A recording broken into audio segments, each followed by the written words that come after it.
Nigerian Bar Association has blamed the Supreme Court for its failure in being decisive regarding the political battle in Rivers State that culminated in the declaration of emergency rule by President Bola Tinubu. The national president of the association, Adam Asigwe, said while speaking at the swearing-in of new senior advocate of Nigeria at the Supreme Court in Abuja, urged the Supreme Court to always give due attention to issues of national interest. Our correspondent Kuluju completes the story.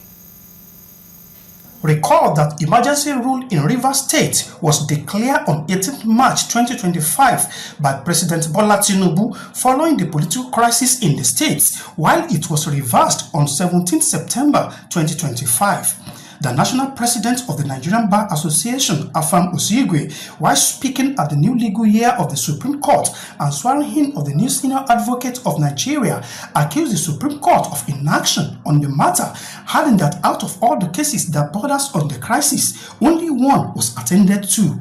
On his part, the representative of Body of Senior Advocate of Nigeria, Wole Olanipekun SAN, took a swipe on some Nigerians and members of the bar who accused judges of inaction. The end of the state of emergency in Rivers State, the president said that there were no less than 40 cases instituted before the various courts, including this court, challenging the declaration of emergency. It is really troubling that only one of the cases was decided before the expiration of the state of emergency. The one initiated before this court does not have a hearing date, even after the expiration of the 6 months period. What is more disturbing is that the Supreme Court missed the opportunity of spelling out when the president can declare a state of emergency and the extent to which the declaration will affect democratic governance in the affected states. Nigerians really wanted this honorable court to determine whether the president, in the exercise of the powers under Section 305 of the Constitution, can dismantle democratic structures in a state by suspending the governor, deputy governor, and members of the House of Assembly. That judiciary, this time around in Nigeria, is being put under pressure.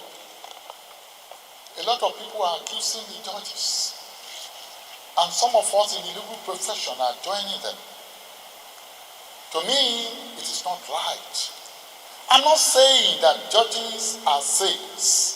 The Chief Justice of Nigeria, Justice Kudirat Kekereekun, charged the new sons to rededicate themselves to ethical conduct and uphold the integrity of the legal profession, while the Attorney General and Minister of Justice, Lateef Fagbemi SAN, restated the commitment of the federal government and the ministry to developing an efficient system for administering justice and state legal affairs. Uphold the rule of law and protect the rights and freedoms of all Nigerians.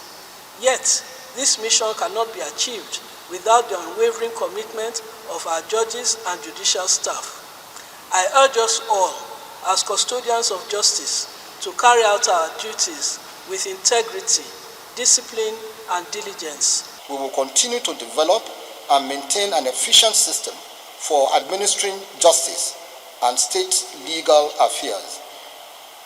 This will be keeping with the ideals expressed in the renewed hope agenda of our dear President Bola Ahmed Tinubu, GCFR, such as promote fair and equitable access to justice for all. High point of the event was the swearing-in of the new 57th Senior Advocate of Nigeria by the Chief Justice of Nigeria, Justice Kudirat Kekereekun, from the Supreme Court in Abuja. Kunle Ojo, Galaxy TV.